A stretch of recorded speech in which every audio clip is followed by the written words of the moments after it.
we've had a lot of input this morning, and thank you for staying awake. 오늘 아침에 정말 많은 내용을 한꺼번에 전달을 해드린 것 같은데요. 이제 지루하시지 않으셨는지는 모르겠네요. 졸지 않고 집중해 주셔서 고맙습니다. So what we'll do now for 30 minutes is if you, in a minute, I will ask you to get into small groups of, up to you, maybe 5, 8, maximum 10 people. 지금부터 할 거는 이제 잠시 후에 소그룹으로 이제 좀 같이 모여주시는데요. 이제 5명에서 한 8명, 표대는 한 10명 정도까지 두 테이블을 이제 붙이는 정도식으로 하시면 될 것 같습니다. Yeah, so you can just turn around to make it easy. And then I would like you to take a minute by yourself to think of the most interesting or useful thing that you've heard today. 오늘 들으신 것 중에서 가장 관심이 가는 게 어떤 거인지에 대해서 혼자 한번 생각을 해봐 주시고요. And after you've thought by yourself for 1 or 2 minutes, then have a discussion in your small group about what are the most useful or interesting things that you have heard so far today that's useful for you. 이제 그 뒤에 그 소그룹에서 본인에게 가장 유용하신 것이 무엇인지, 본인의 가장 재밌었던 내용이 어떤 것이었는지 이제 나눠보는 시간을 좀 잠깐 갖도록 하겠습니다. So we'll do that for 30 minutes, then at 20 minutes past 2. Okay. All right, 20 minutes. So we'll do that for 20 minutes, and then after 20 minutes, I'll just ask some groups just to volunteer to tell us what you thought was interesting or useful. 이렇게 한 20분 정도 나눔을 하시고요. 그러고 나서 이제 그룹별로 그 그룹에서 말씀하셨던 내용에 대해서 얘기해 주실 분을 자원을 받겠습니다.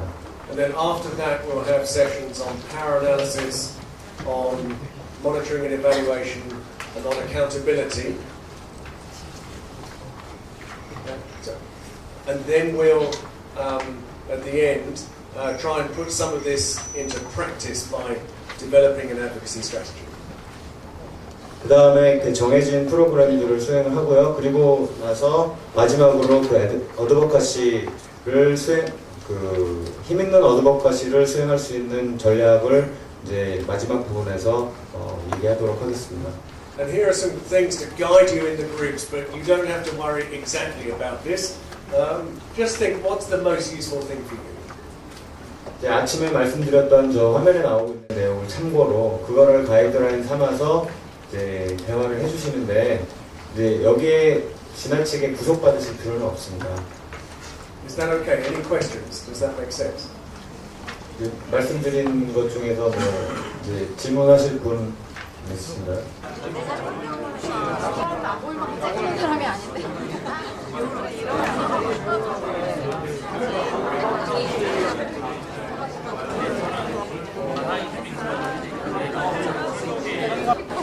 아까 얘기했듯이 질문하려고 했지만 안 했듯이 그 어드버커시 전략 발전도 중요하지만 그걸 알아야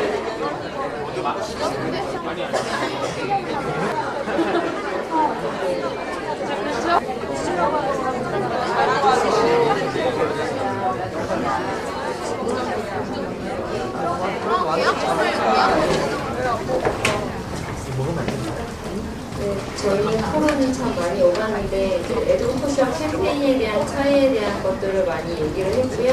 그다음에 말라위 사례에 대해서 이제 에드보커시에 대해 전반적인 스테이지별로 토론을 하게 되었습니다. 그래서 그 로비에 우리가 생각하고 있는 로비는 참 부정적인 부분이 많았는데 효과적인 부분, 그다음에 그 말라위 사례를 성공하게 할 때 그 로비의 사례들에 대해서 좀 얘기를 했고요.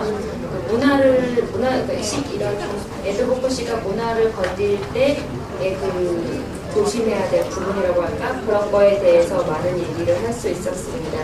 그리고 우리나라 사례하고 그 일본이나 외국 영국 사례, 말라위나 베트남 사례를 통틀어서 이렇게 옥스팜 경우에는 굉장한 분석 툴을 이용해서 분석적이고 수치적으로 다가가는 반면에 저희는 저희 문화에 또 맞게 그 추진력 있는 그런 에듀포커싱 활동이 있는 것 같아서 우리는 어떻게 보면 이런 걸 모듈할 필요가 있고 또 이런 서양 사례에 있어서는 너무 모듈함에 있어서 그 융통성을 가려야 되는 부분이 발생하지 않을까에 대한 논의를 했었습니다. Thank you for that feedback. I'm glad you found it useful. In terms of the question between advocacy and campaigning, the difference between the two, that's something that also in Oxfam people sometimes think they're the same thing and sometimes they think they're different things. I think what's important to remember is that we have a range of different tools that we can use, and we should use whatever's effective in the particular environment that we are. 예, 그 캠페인하고 어드버커시의 차이점에 대해서 얘기하셨다고 했는데 옥스팜 내에서도 그 직원들끼리 얘기할 때 이게 같은 거냐 다른 거냐 이런 거에 대해서 얘기를 하기도 했는데요. 그게 중요한 게 아니고 중요한 거는 이제 상황에 따라서 이제 그 서로 다른 툴들이 있는데 그 상황에 가장 효과적인 툴을 사용하는 것이 중요하다 이런 말씀을 하셨습니다. But I mean, most people will use the word advocacy to talk about lobbying and trying to persuade people in power to change their minds, and campaigning more as a public demonstration and writing letters and more of a public thing. That's how most people see the two words, I think. 네, 어드버커시와 캠페인을 볼 때 가장 일반적인 구분은 이제 어드버커시는 이제 그 로비하고 사람들의 태도를 바꾸는 일에 포커스가 가 있는 경우고 그 캠페인 같은 경우는 보다 그 대중을 향해서 어떤 행사를 하거나 이런 것 그 방법을 통해서 하는데 그 부분은 그 뚜렷하지는 않다고 할 수 있죠. I'm happy to hear that the Malawi case study generated some interest and interesting conversation. In particular, that it convinced you of the value of lobby, because Oxfam finds that lobby is a very important tool for us. 말라위 케이스를 듣고 그 로비에 대한 부정적 인식이 좀 바뀌셨다는 말씀을 듣고 굉장히 반가운데, 왜냐하면 그런 긍정적인 변화를 이끌어내기 위해서 로비도 굉장히 중요한 그 툴 중에 하나이기 때문입니다. And also related to that, I'm pleased that you agree about the value of using analytical and rational analysis and quality research. 그리고 그 아까 말씀하신 그 분석적 방법을 이용해서 옥스팜이 분석적 방법을 이용하고 그 질적 연구를 통해서 이런 그 방향을 결정하는 것에 대해서 언급을 하셨는데 그 부분에 대해서 언급하신 것에 대해서 저는 굉장히 중요하다고 생각하기 때문에 그 부분에 대해서 감사하게 생각하고 있습니다. And I know from my personal experience, both working for Oxfam, as I said before, but also I have to admit that I'm a former World Bank staff member. They're very quiet now.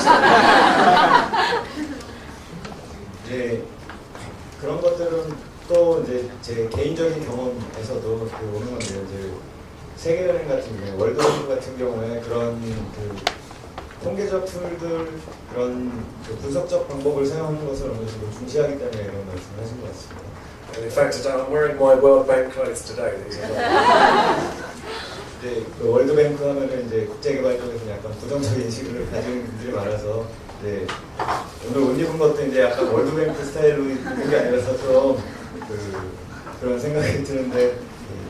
But when I worked at the World Bank, sometimes I was standing on the opposite side, and people from civil society, including from Oxfam, would come to try and influence me. 네, 제가 그 반대편에 있을 때, 세계은행에서 일할 때에도 옥스팜에서 일하시는 분들 같은 분들이 오셔가지고, 네, 제가 하는 일에 대해서 영향을 하시려고 노력을 많이 하셨었죠. And sometimes the civil society people would say, "We want you to change this."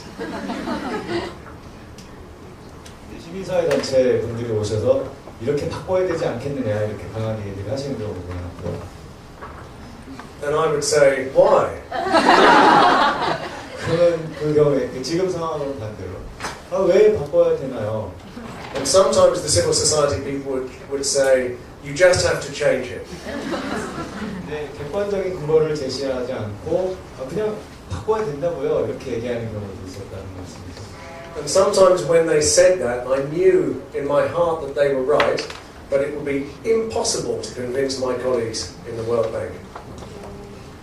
그런 경우에 대화를 할 때 있어서 내가 그분들이 말하는 게 맞을 수도 있다는 걸 알 때에도 내가 세계은행에서 같이 일하고 있는 동료들을 설득하려면 그런 객관적인 데이터에 대한 분석에 대한 그런 방법이 필요하다는 것이죠. But sometimes they would say, we want you to change it because we have this research which shows the current situation of poor people. This policy of the World Bank is having this impact. And so you need to change it to this new policy which we suggest looks like this. 그래서 더 좋은 방법은 신인선에 계신 분들이 오셔서 월드뱅크에서 지금 현재 이런 정책을 가지고 있는데 이 정책에 대한 임팩트가 이렇게 나타나고 있다라고 하는 그 연구 결과를 가져오셔가지고 그런 것들을 보여주시면서 얘기하면 좀 더 설득력이 있을 수 있겠죠. And when people come from civil society with that kind of evidence and they're standing on a strong foundation, then people in policymakers, whether it's in the World Bank or in governments, will listen. 그렇게 전문적인 연구를 통해서 얻어진 자료들을 가지고 와서 설득을 하실 때는 그냥 하는 것보다 더 쉽게 설득을 할 수 있을 것입니다. They might not always agree, but they will listen and they will consider it. 그런 것들에 대해서 언제나 동의하는 것은 아닐 테지만 보다 경청하는 자세를 가지게 될 거라는 것은 부정할 수 없는 사실입니다. So that's why I'm happy that you picked up on the research and the analysis and also the power of lobbying. 그런 분석적인 방법의 가치에 대한 것과 로비에 대한 가치에 대해서 인식하셨다는 말씀을 듣고 굉장히 반가웠습니다. And I should say I'm also happy that I resigned from a permanent job in the World Bank to work for Oxfam. 그리고 덧붙여 말씀드리면 이제 월드뱅크 사직하시고 옥스팜에서 일하게 된 거에 대해서 저는 아주 자랑스럽게 생각하고 있습니다.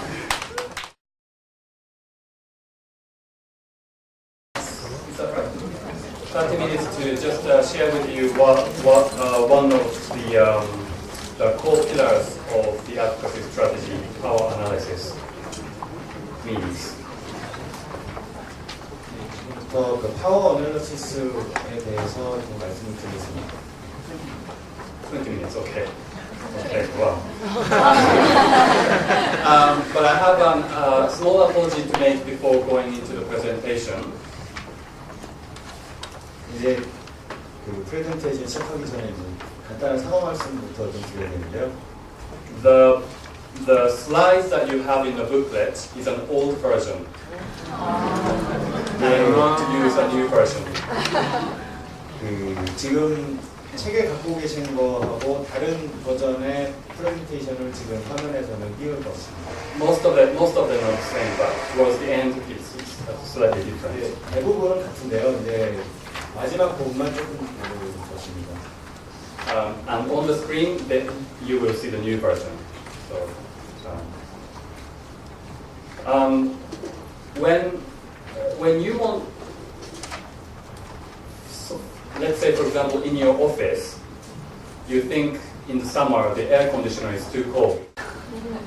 Yeah, because your male colleagues are wearing suits and they're not feeling cold, but women feel too cold.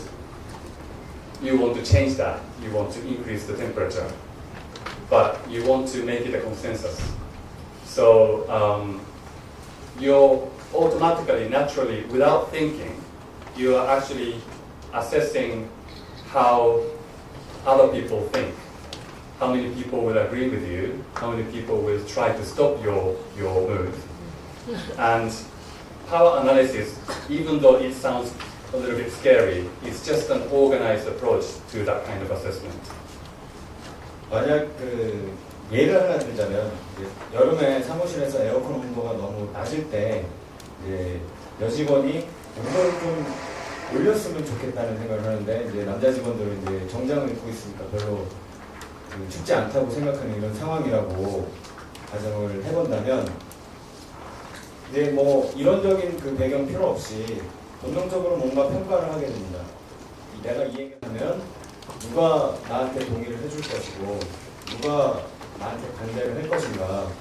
그 권력 분석이라는 거는 그 좀 거창하게 들릴지 모르지만 이런 형태의 의사결정을 이제 조직화한 그 단순한 그 쉬운 분석도니까 부담 갖지 말고 들어주시기 바랍니다. And why should we do it in such an organized way? It's because advocacy in the context of global issues, international development, for example, it's about getting someone like your government to do something for someone else other than yourself. So there's a layers of actors, agents, people between you and the objectives. 국제 개발의 그 맥락에서 왜 권력 분석이 필요한가? 아드보커시가 내가 도와주고 싶은 사람을 위해서 어떤 사람에게 영향을 준다고 한다면 여기에 있어서 내가 도와주고 있는 사람은 아주 멀리 있는 사람이고 나하고는 직접적으로 연관이 되어 있지 않고 저하고 그 사람 사이에 다양한 그런 그 층위가 있는 그런 관계이고 그런 상태에서 정부한테 그 영향을 주고자 할 때는 이런 권력 분석이 필요하게 됩니다. Things like policies of your government are usually determined by people, not you. You know, people who are sort of separate cocoon, who might have different ways of thinking. 이런 그 변화를 이끌어내고자 할 경우에 이 변화에 대한 주도권을 가지고 있는 사람들은 물론 그 지금 계획을 하고 있는 당신이 아니고 그 정부라는 독립된 관료 조직이라는 독립된 그런 세계에 있는 사람들입니다. So if your objective is really to get the policies changed rather than say what you want, what you believe is right, then you really have to start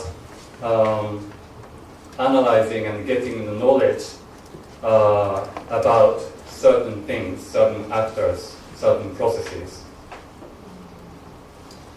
그래서 그냥 자기가 말하고 싶은 거를 그냥 혼자 떠드는 데 그치는 것이 아니고 실질적인 정책 변화를 이끌어내는 것이 본인의 목적이라면 이런 관계들에 있어서 정부의 정책들이 결정되고 있는 구조에 대해서 이해하는 것이 중요하다고 할 것입니다. The next two slides just list up what should be in a typical power analysis. 다음 그 두 개 프레젠테이션이 전형적인 권력 분석의 모습이 어떻게 이루어지는지에 대해서 말씀을 드릴 건데요. First of all, what needs to change to achieve your objectives? Is it a particular law or some policies or practices of certain companies or relationships with Group A and Group B? 목적을 이루기 위해서 변화가 일어나야 되는 장소가 어디인가? 법률의 변화가 일어나야 되는가? 정책의 변화가 일어나야 되는가? 아니면 어떤 기업이 자기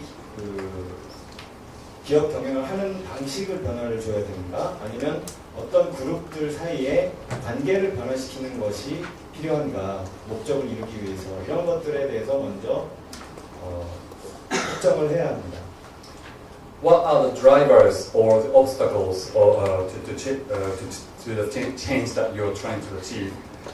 Is it just attitudes and beliefs, what people think about poverty, or are there certain political groups that are sort of consolidating the bad policies? Are there financial, commercial interests, vested interests in the current status quo? Or are people aware of the problem but they just don't have a practical solution? 이런 변화를 이끌어가는 동인들과 드라이버와 이런 변화를 막는 장애물들이 무엇인가? 특정 그 정치 그룹인가? 아니면 그런 경제적인 기득권 세력들, 그 회사에 있어서의 기득권 세력들인가? 아니면 사람들의 그 태도 및 신념인가? 이런 것들이 권력 분석에 들어가야 합니다. Okay, and when can you actually raise the profile of the issue? What are the political opportunities for change? For example, legislative timetables, elections, etc., etc. When are the strategic moments?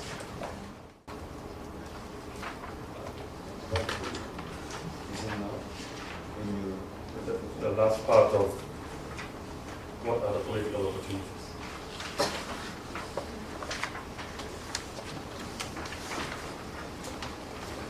그 변화를 이끌어낼 수 있는 그 정치적인 기회들에는 어떤 것들이 있을 것인가?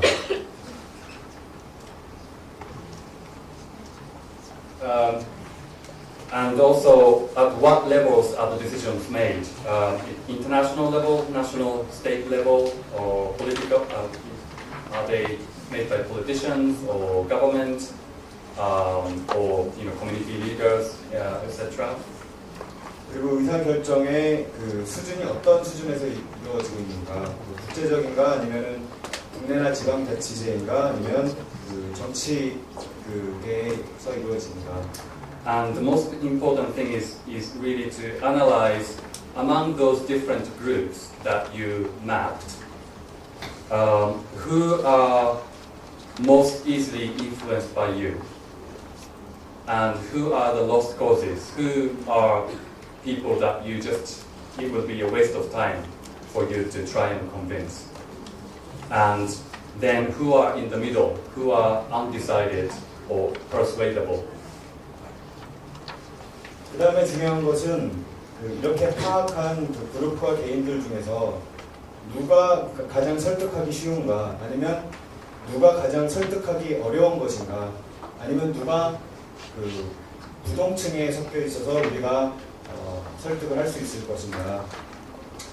And it's very often the last group, the persuadable, the swingers, who are actually the target of your advocacy campaign. So then you want to analyze who will have influence over this last group of people. 그 어드보커시를 하는 데 있어서 가장 중요한 사람들은 중간층에 속하는 사람들. 얘기를 하면 먹힐 것이라고 지금 현재는 우리에게 지지하고 있지 않지만 얘기를 하면 먹힐 것이라고 생각되는 사람들이 가장 중요한 타겟입니다. From here onwards, this is the different bit from the paper that you have. I just focused this theory of power analysis on a case study of Japanese aid, and I'm not going to too much into details because you will not be working on Japanese aid. 이 부분부터 그 책에 가지고 있지 않으신 내용인데요. 일본의 그 원조 정책을 바꾸기 위해서 어떻게 해야 할 것인가라고 하는 그런 케이스 스터디를 말씀을 드리겠습니다. If you want the Japanese government to give more and better aid for poverty reduction, then what needs to change to achieve that objective? 목표를 원조를 더 많이 그리고 그 원조의 방식을 개선하는 것이 목표라고 하면 무엇이 바뀌어야 되겠는가? Then these are the things that I identified needs to be changed. For example, the volume needs to increase rather than decline, or there will be more emphasis on program-based grant support for poverty reduction, away from loan projects for mega public engineering projects. 제가 그 인식한 그런 이 목표를 달성하기 위해서 바꿔야 할 것의 리스트가 지금 화면에 떠 있는 내용들인데요. 이제 원조 금액의 감소세가 있는데 이걸 증가세로 바꿔야 한다는 거. 그리고 대형 프로젝트를 지원하기 위한 대출 중심의 ODA에서 빈곤 감소를 위한 작은 프로그램들을 위한 보조금을 무상으로 지급하는 방식으로 바뀌어야 된다는 거. The drivers of change. There are some progressive, relatively progressive people in the government or in the parliament who understand that for a developed country like Japan to score in diplomacy, they have to show more moral leadership rather than just trying to get immediate economic interest. 변화의 동인으로 우리가 협조를 구할 수 있는 사람들은 보다 진보적인 식견을 가진 정치가들, 그러니까 자기의 정치적 이익이나 경제 정책상의 이익을 위해서 움직이는 사람들이 아니라 그래도 어느 정도의 윤리적인 리더십을 가지고 있는 관료들. If there is public support for positive Japanese engagement for global poverty, then that will be very useful to convince the politicians. 그리고 일반 대중이 이런 국제 개발에 대한 지원의 증가에 대해서 지지를 보내고 있다면 그런 정치가들을 설득하는 데 있어서 보다 쉬워질 것입니다. But also sometimes you happen to meet people who have power and influence, and you didn't expect them to be a champion, but they happen to be interested in our issues and they want to do something about it. So don't dismiss just because they belong to conservative party or anything. Analyze them very carefully. 이런 일들을 하는 데 있어서 가끔씩 의외의 인물들을 만나기도 하는데요. 보통은 보수적인 사람이고 이런 일들에 대해서는 관심을 가지지 않을 거라는 선입견을 가지고 있었던 사람들이 만나서 얘기를 하다 보면은 의외로 이런 이슈에 관심을 가져서 이런 분들이 이제 변화의 드라이버가 되어주기도 합니다. Obstacles, there are too many of them. I'm not going to talk about everything. 네, 다 말씀드릴 필요는 없겠지만 이제 장애물은 참 많습니다. But the government is in a mess. 네, In Japan. 일본 정부는 참 정부 자체가 좀 경쟁력이 떨어진다고 보고 있고요. The budget is in the red. 재정 정책도 바람직하지 않은 방향으로 움직이고 있고. The Ministry of Foreign Affairs and JICA, which the KOICA is modeled on, is not very rationally organized. There are not enough clever people at the top, and then the implementation doesn't reflect the policies. So it's all disharmony. 외교부나 자이카에 있는 사람들 같은 경우에 세상의 의사결정진에 있는 사람들이 그다지 똑똑하지 않고 그리고 실무질에서 정책 결정 사항에 대해서 실행을 할 때도 그다지 효율적으로 움직이고 있지 않습니다. And the bureaucratic system is more geared towards not to make mistakes rather than achieve some certain goals. 관료적인 문제점에 의해서 보다 회피적인 뭔가를 이루려는 것보다는 실수를 하지 않으려는 그런 경향이 더 강합니다. And they have a sort of an attitude in diplomacy that comes from the 19th century of imperialism. 19세기서부터 내려오는 그런 관료제의 전통에서부터 오는 그런 문화들이 존재하고 있고요. So global solution to global issues is the last thing that comes to their mind. 전 세계적인 문제점에 있어서 전 세계적인 협조가 필요하다는 그런 사고방식이 이런 관료들의 머릿속에 잘 들어가지 않습니다. And when the Europeans encourage the Japanese to join their global leadership, they try to hide behind the Americans. 보통 이제 이런 국제 개발들에 대한 추진이 유럽 사람들이 추진하는 경우가 많은데 유럽 사람들이 이런 것을 참여하라고 일본에 요구할 때 미국과 손잡고 이런 것에 대해서 반대를 하는 경우가 많습니다. Officials and politicians, they change too often. 정치인들과 관료들이 너무 작게 교체되는 경향이 문제점이 되고요. As you know, we have a new prime minister every year.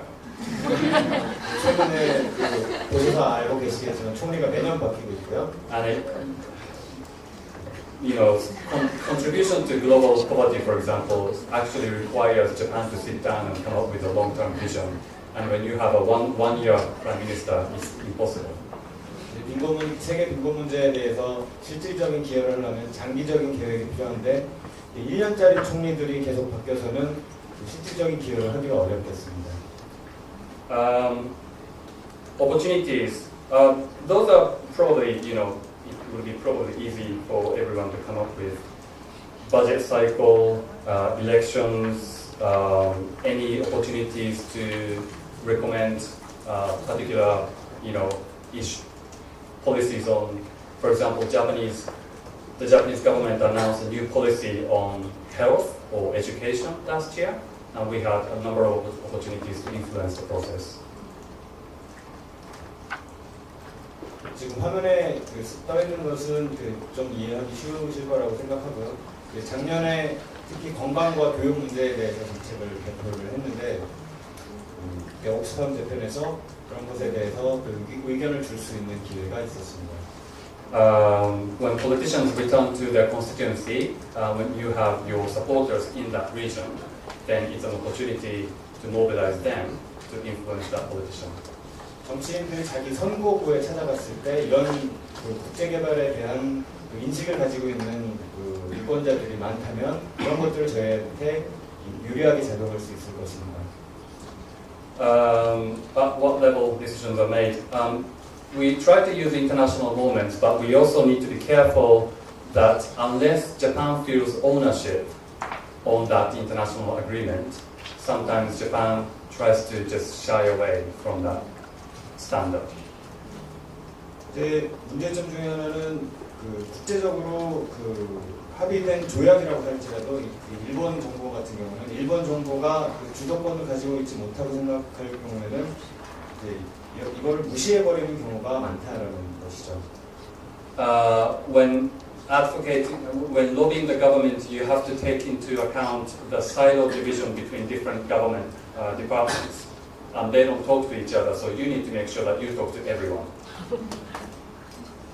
정부 기관 간의 상호 의사소통이 원활하지 않기 때문에 우리가 영향을 미칠 때는 필요한 기관에는 개별적으로 다 연락해야 된다는 것을 명심해야 합니다. Otherwise, people that you fail to speak to might block the progress. 그렇지 않으면은 하다가 어떤 한 부서에 의해서 일을 진행하는 게 막히는 그런 경험을 하게 될 것입니다. Who are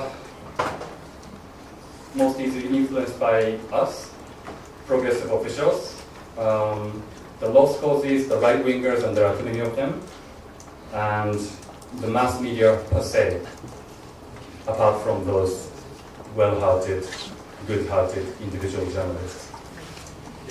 이 그룹들을 세 가지로 구분하는 것에 대해서 서두에 말씀을 드렸었는데요. 가장 쉽게 우리가 영향을 미칠 수 있는 사람들이 우리 편은 누구일까?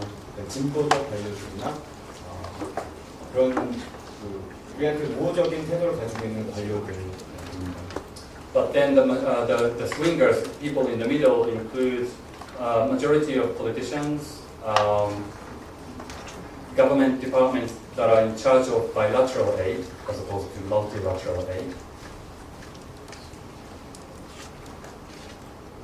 이 부동층에 속하는 사람들은 대부분의 정치인들이 부동층에 속한다고 얘기할 수 있고요. 그런 양자간 원조, 그러니까 직접 원조에 관여하고 있는 관청 부서들이 이런 우리가 인식할 때 있어서의 중간층에 해당하는 사람들이라고 할 수 있습니다. And who influenced the last group of people? In terms of politicians, of course, the powerful people in the party, there are institutional constituencies like the unions, industry, religious groups.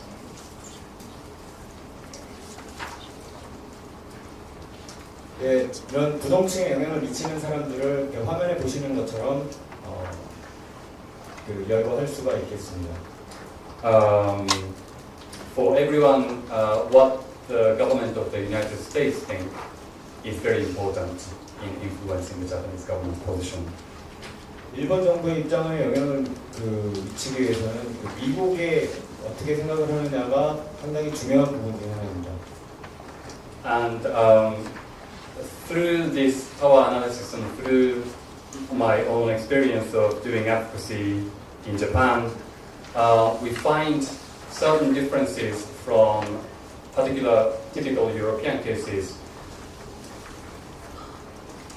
이제 그동안의 저희 개인적인 경험을 통해서 볼 때 유럽하고는 다른 방식으로 일본에서 이루어지는 경우가 많이 있습니다.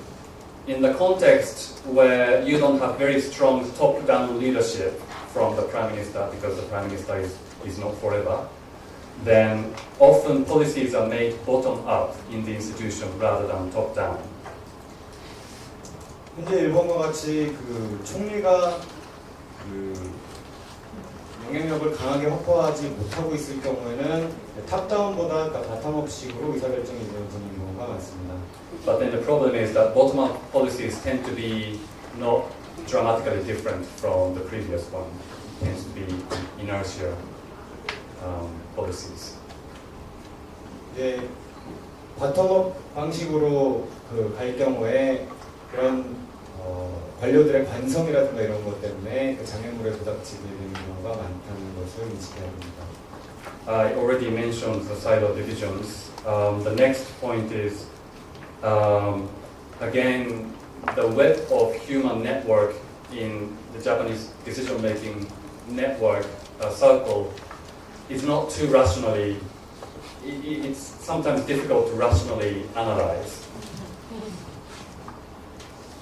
일본 같은 경우에 의사결정들이 이루어지는 것들이 인간관계의 네트워크들 가운데서 이루어지는 경우가 많고 이런 것들 사이에서 이성적인 분석에 너무 집착하게 될 경우에 Sometimes, for example, the foreign minister used to learn politics at an institution, and his teacher is someone's friends of the friends of your friend, or something like that. And they don't agree with each other at all, but just because you know someone who knows someone who knows, sometimes they are open to listen to you.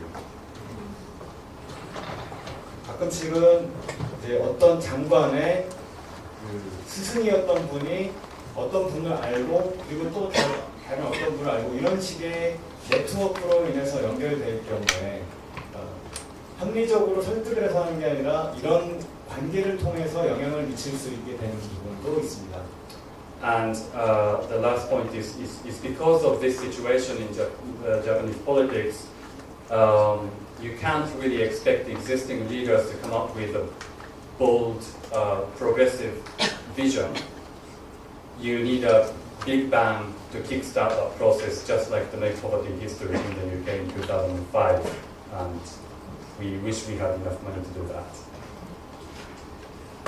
마지막으로 말씀드리고 싶은 것은 지금 현재의 그런 환경을 놓고 볼 때는 새로운 프로세스를 시작하기 위해서는 기존의 방법을 동원해서는 변화를 이끌어내기 어려웠다는 것. 그래서 2005년에 있었던 것 같은 Make Poverty History 캠페인과 같은 그런 대단히 프로그램 그런 것들이 변화를 이끌 수 있는 데 있어서의 대단히 유용했다는 것. 그런 것을 말씀드리고 싶습니다. So the last point I would make is with this analysis, it tells us in Japan to really strategize advocacy, day-to-day lobby for small changes. 그래서 어드버커시가 지향해야 될 것은 작은 변화들을 이끌어낼 수 있는 하나하나의 노력들. While also talking to I don't know, the Gates Foundation or Oxfam GB or other people who might help you create that Big Bang. 그런 것에 집중하면서 또 다른 측면에서 게이츠 파운데이션이나 옥스팜 GB와 같이 아주 큰 영향력을 이끌어낼 수 있는 큰 기관들과 대단위의 변화에 대해서 구상을 하는 것. I hope that was useful. Thank you. 그런 두 가지에 대해서 같이 보는 것이 중요하다고 생각합니다. 네, 감사합니다.